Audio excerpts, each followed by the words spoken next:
তাও তোমরা নিজেদেরকে জাহান্নাম থেকে বাঁচাও, নিজের পরিবারকে জাহান্নামকে বাঁচাও। আহালের ব্যাখ্যায় গেলে নিজের পরিবার, নিজের আত্মীয় স্বজন যেমন আসবে, নিজের সমাজ আসবে, রাষ্ট্র আসবে, তবে সর্বপ্রথম নিজেকে বাঁচাইতে হবে। যেন দিন প্রতিষ্ঠা, ব্যক্তি, সমাজ, রাষ্ট্রে অর্থাৎ সর্বত্র দিন প্রতিষ্ঠা করা আমাদের দায়িত্ব। ব্যক্তি জীবনে দিন বিসর্জন দিয়ে রাষ্ট্রীয়ভাবে দিন প্রতিষ্ঠা করা কখনো সম্ভব নয়। ব্যক্তি জীবনে দিন প্রতিষ্ঠার মাধ্যমেই, পারিবারিকভাবে দিন প্রতিষ্ঠার মাধ্যমেই, সামাজিকভাবে দিন প্রতিষ্ঠার মাধ্যমেই রাষ্ট্রীয়ভাবে দিন প্রতিষ্ঠা হয়। শুধুমাত্র রাষ্ট্রীয়ভাবে দিন প্রতিষ্ঠার ফিকির করলে জিন্দেগিতেও দিন প্রতিষ্ঠা হয় না। এর দৃষ্টান্ত সারা পৃথিবীতে অসংখ্য দৃষ্টান্ত আছে।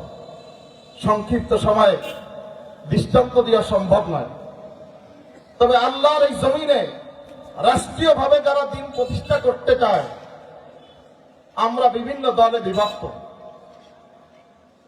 সারা পৃথিবীর, সারা দেশের মুসলমান, বিশেষ করে ইসলামপন্থী, তারা দলে দলে বিভক্ত। এভাবে দলে দলে বিভক্ত থেকে কখনো ইসলাম রাষ্ট্রীয়ভাবে প্রতিষ্ঠার স্বপ্ন দেখা আকাশ কুসুম কল্পনা ছাড়া আর কিছু হবে না। এই জন্য আল্লাহ তাআলা বলেছেন, ওয়াতাসিমু বিহাবলিল্লাহি জামিআন ওয়া লা তাফাররাকু।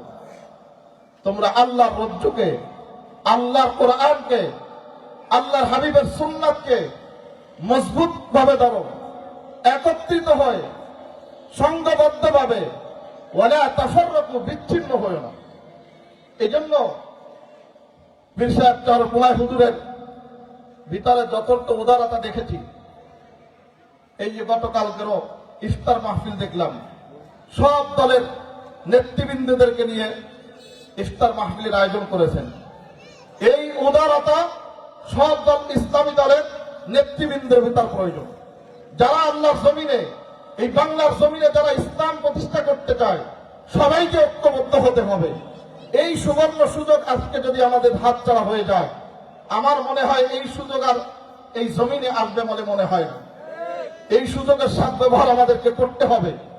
যারা ইসলাম চায় তাদেরকে নিয়ে কাজ করতে হবে, তাদেরকে নিয়ে মেহনত করতে হবে। তাহলেই আল্লাহ তাআলা আমাদেরকে সাহায্য দান করবেন।